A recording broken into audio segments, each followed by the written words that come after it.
PDP Laban has asked the Supreme Court to halt internet voting for overseas Filipinos in the upcoming midterm elections. The political party filed a petition for a temporary restraining order or TRO on Thursday. They said it violates Section 31 of the Election Automation Law, which mandates manual counting of ballots at the precinct level. The group added that online voting should not have been introduced as digital ballots are not authorized by existing laws. COMELEC Chairman George Garcia said they are ready to defend internet voting before the Supreme Court. So this is what we were talking about, diba? Kasi nga, millions of OFWs from different parts of the world are actually going to vote in the upcoming midterm elections. At kasama nga dito sa gagawin na pagboto nila, instead yung ginawa before na manual, di ba yung nilalagay nilalagay yung ballot sa envelope tapos ipapadala sa embassy ba? Tama ba? Mail-in voting. Ang gagawin is internet voting. So, and you spoke to Attorney Torion a while ago. Yes, no? Sinasabi niya, by law, di ba, kung pagbabasihan natin yung law, ay wala doon nakalagay na po pwedeng internet voting. Pero meron ding sagot ang COMELEC dyan. So, eto na. To discuss these developments and the topic we're talking about and other updates on the upcoming midterm elections, we have with us COMELEC spokesperson Attorney John Rex Taudianco joining us via Zoom. Good morning, spokes, and thanks for joining us again. Magandang umaga po, Ma'am Angela, Sir Diego, at sa lahat po na taga-subaybay. Good morning po. Yeah, Attorney, I think you've seen naman the news or heard about it, no, na about yung PDP Laban and Attorney Torion's pronouncements. Ano po ang reaction natin dito? Actually, we're welcoming this po. No? Sabi nga po ni Chairman Garcia, maganda rin po ito na merong mag-aakyat sa Supreme Court at haharapin naman po namin sila sa Supreme Court to justify that what we did is in accordance with law. Isa rin po dito sigurong maganda magiging epekto ay magkakaroon ng definitive pronouncement ang court. Ang sa COMELEC po, ayon sa Republic Act 10590 specifically, dun sa Section 28, sinabi po ng Overseas Voting Act na pagdating sa eleksyon, internet-based technology or whatever latest technology may be explored by COMELEC. So yun po ang dahilan kung bakit nag-venture ang COMELEC into internet voting. Nga po sinabi po ni Attorney Torion, nakausap ko po siya kanina sa programang Morning Matters at I actually cited that sinabi po ninyo yung Republic Act 10590 Section 28 and he said, yan yung binasa ko sa kanya, yung may explore. Yan daw yung parang butas doon sa batas kasi sinabi doon may explore, pa hindi naman daw po sinasabi mismo sa batas na ito yung gamitin ninyo sa online voting. Your sabi nga po namin ano yung function ng may explore kung hindi gagamitin at binanggit pa mismo nung batas yung latest technology. Yun nga po yung purpose nun Humanap ng paraan ng COMELEC ng mas mainam, mas cost-effective, mas efficient na pamamaraan para pagboto. So tignan din po natin yung facts. 2022 elections, meron po tayong ginastos na 417 million pesos. Magpadala ng makina, magpadala ng balota, bumayad sa postal services. Ang problema, ang turnout, for 38%. Ito na po yung highest sa history. 38%, almost 600,000.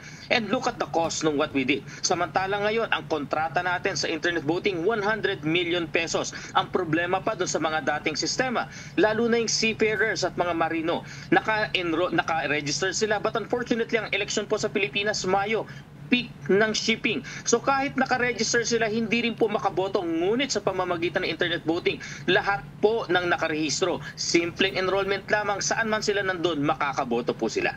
Attorney, I think yung fear kasi ng marami, baka kasi we don't understand the system yet of the internet voting.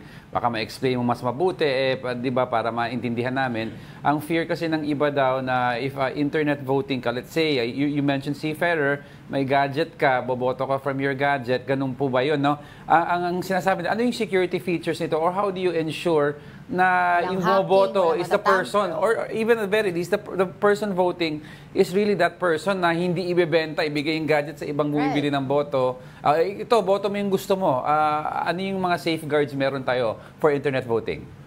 Siguro po, before I discuss the safeguards, ayon dun sa original na batas, ang postal voting, pinapadala ng COMELEC ang balota sa bahay ng botante. Ano rin po yung safeguards natin na yung botante nag-accomplish. Yung botante ang bumoto, botante ba ang nagpadala sa post office para makarating sa embahada at konsulada ang balota? Hindi po ba mas risky yun? Samantalang sa pamamagitan ng internet voting, makakasiguro tayo, una, may overt act yung botante natin dahil kailangan niyang mag-enroll, kailangan niyang mag-take ng selfie, kailangan niyang mag-present ng valid identification.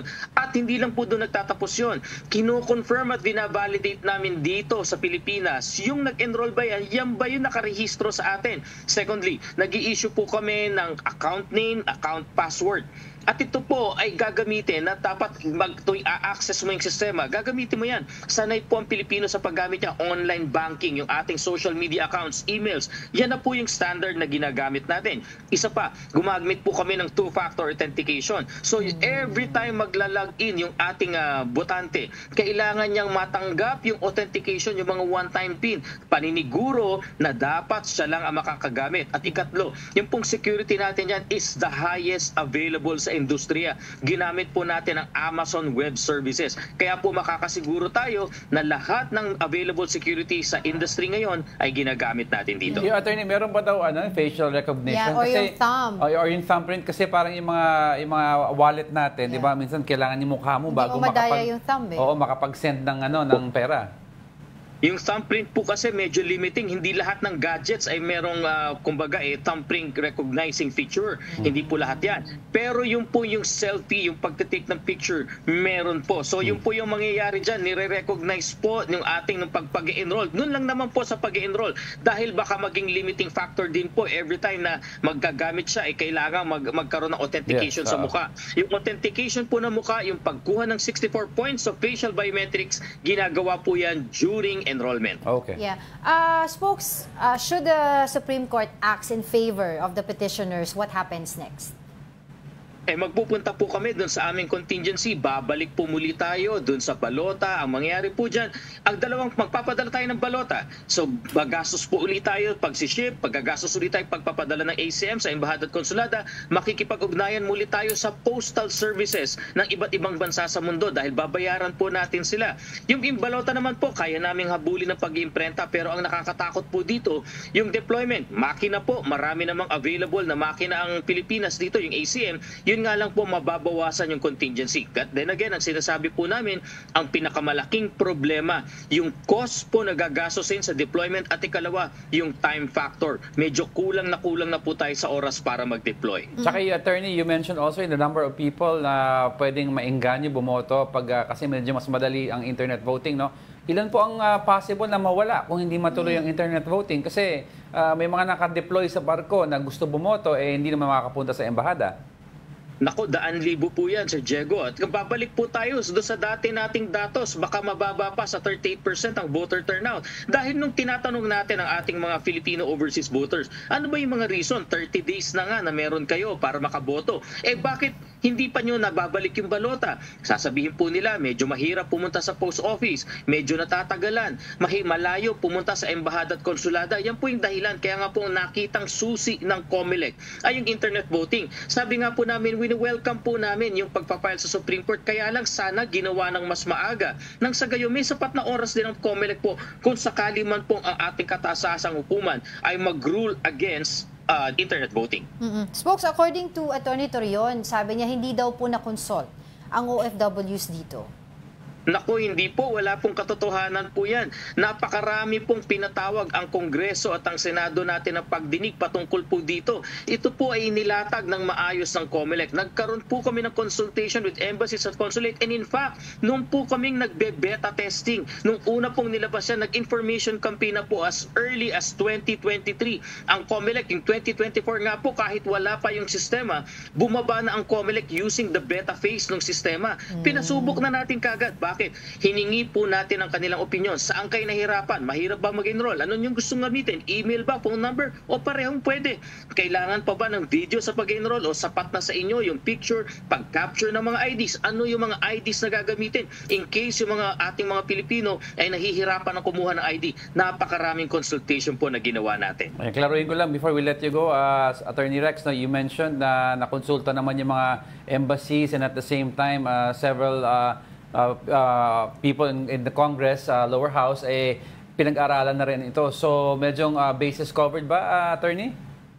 Opo, masasabi po namin yan. And in fact, ang naalala ko nga po in mind, si Senator Coco Pimentel doon sa Senado, medyo giniling niya kami ng todo doon sa internet voting. But ultimately, ang nasabi nga po nila, talagang malaki ang magiging impact nito, lalo na sa seafarers at marino. Na alam natin na lahat po sila halos nagpaparehistro dahil kailangan nila yung certification ng COMELEC para doon sa Seaman's Book. But unfortunately, hindi nga po sila nakakaboto. Ito po ang nakikita nating susi para makaboto yung ating mga Pilipino na mga marino. Mabilis na lang, Attorney. Kasi na-raise ko yung concern nyo yung sinabi nyo kay Attorney Terion kanina. Sabi niya, but the Congress is not the Supreme Court. Yan ang sabi po niya. That is correct, but at the time po na nag-consult po kami, at any time, any of our honorable legislators may file a case against the Supreme Court. In fact, pwede nga po nila kaming diretsong kontrahin. Ngunit kung makikita nyo po, mula dun sa consultation hanggang ngayon na nilatag po namin ito, wala po kaming natanggap na kaso o anumang pong pag-uutos sa COMELEC na pahintuin po kami. Kaya po sumulong ang COMELEC. But at any rate, wini-welcome po namin ang development na ito. Alright, maraming salamat po muli sa inyong oras and happy Friday, COMELEC spokesperson Attorney John Rex Audianco. Mabuhay po.